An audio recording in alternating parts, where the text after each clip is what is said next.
Hi, just so you remember, I have a disability, I slur, so just ignore that, please, if you can. I'm sure you can. Anyway, Jordan Peterson's course on personality this week is Extroversion and the aspects of extroversion according to the five-factor model. Let me get back here, I'm sorry.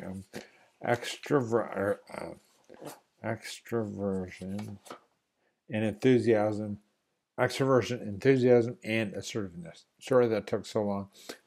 Okay, the first lecture, this lecture covers extroversion.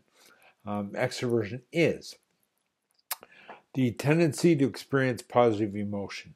It's composed of two aspects, enthusiasm and assertiveness. So, the two are correlated but distinctive subsets of behavior.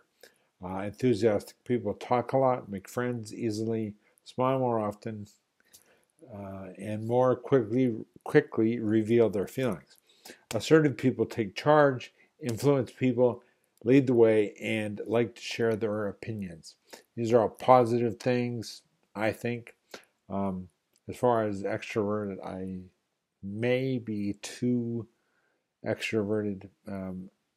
Like it says here, more quickly to reveal their feelings. This is good or it's bad.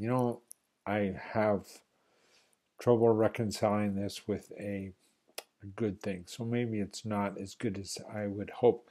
Understand extroversion, we have to people that are extroverted tend to value the present more than the future. So people that are high in extroversion tend to put more stock in relationships now, experiencing things now, as opposed to delaying gratification for things in the future, i.e., school, party. Well, no, they enjoy parties. So, school is a big one. Employment for now, in terms of building a resume, a form of influence as they go forward in hopes of achieving something later on. So, okay, people that are extroverted talk way too much, if you ask me, and I'm high in extroversion and talk way too much. So, just ask the people that know me. So why do enthusiasm and assertiveness influence our behavior strongly? Because the motive for affiliation and assertiveness is motivation for social status. Okay, just so you know, everything that I'm reading is Jordan Peterson's course on personality. So don't think that these are all my ideas. Most of them, are his ideas. I'm just throwing in a few things here and there. I'm trying not to go more than 5 minutes because it's too long. So delay discounting. So you value the present versus the future. Positive, negative emotion. If extroversion is positive, neuroticism is the negative emotion. We'll get into neuroticism in a few weeks. These emotions represent quite separate systems in the brain.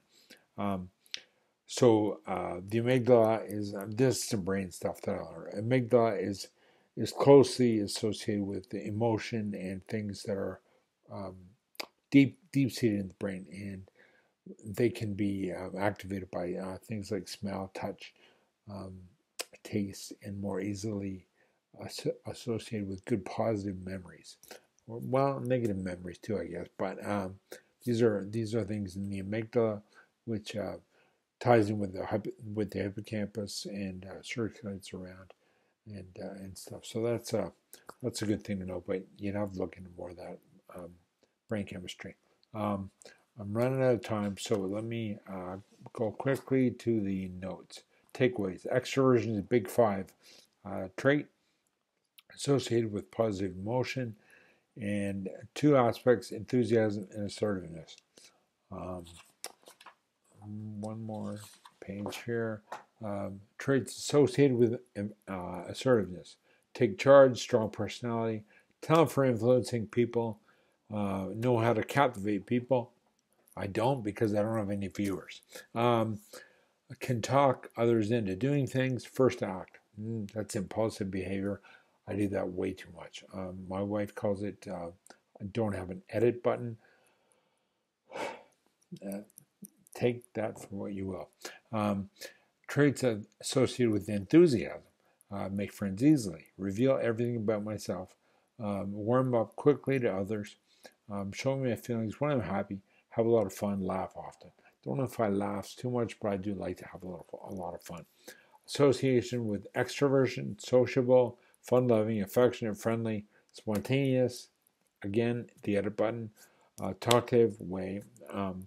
Make eye contact and drawing in sales and personnel work like nursing and teaching.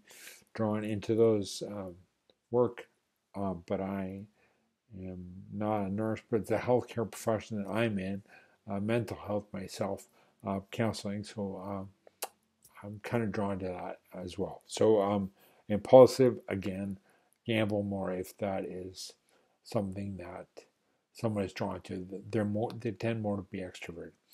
Personality traits are highly genetically influenced. Motivations, well, I'm going way over. Establish goals, while emotions keep you on track.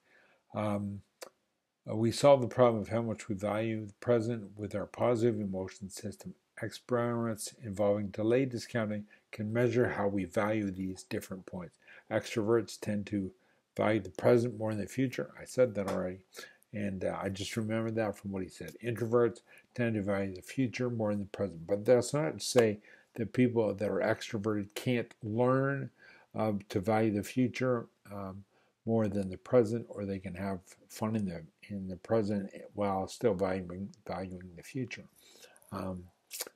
I hope I've done that in my life. But I got some years left, I hope, and maybe we can integrate those things more easily. Optimal state of being is not to be happy or to maximize positive emotion. Instead, the goal is to be appropriately happy based on the current circumstances. Okay, so I think that's true of anyone. Being appropriately happy. So, I mean, if you go to a funeral, for instance, and your goal is to be the center of attention, for instance, like extroverts tend to do, that's ridiculous. Don't do that if you go to a funeral. If you're an extrovert, don't try and be the center of attention, please. Anyway, but studies have shown that humans don't crave happiness, but freedom from suffering. So I think no one likes to experience suffering, but we do. That's life. It happens. As I said before, humans are associated more with negative emotion, so to avoid what's negative, than they are to experience positive emotion. Peterson describes it as this: you can only be so happy, right? You can get happy, but you can only be so happy.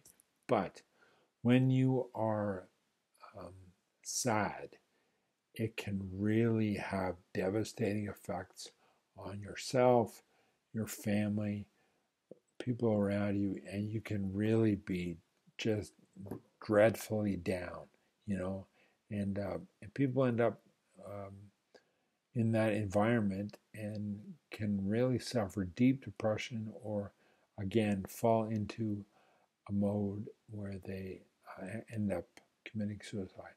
I'll be honest, it does happen. I have some friends that have committed suicide, and it's really not a positive experience for those that are left behind.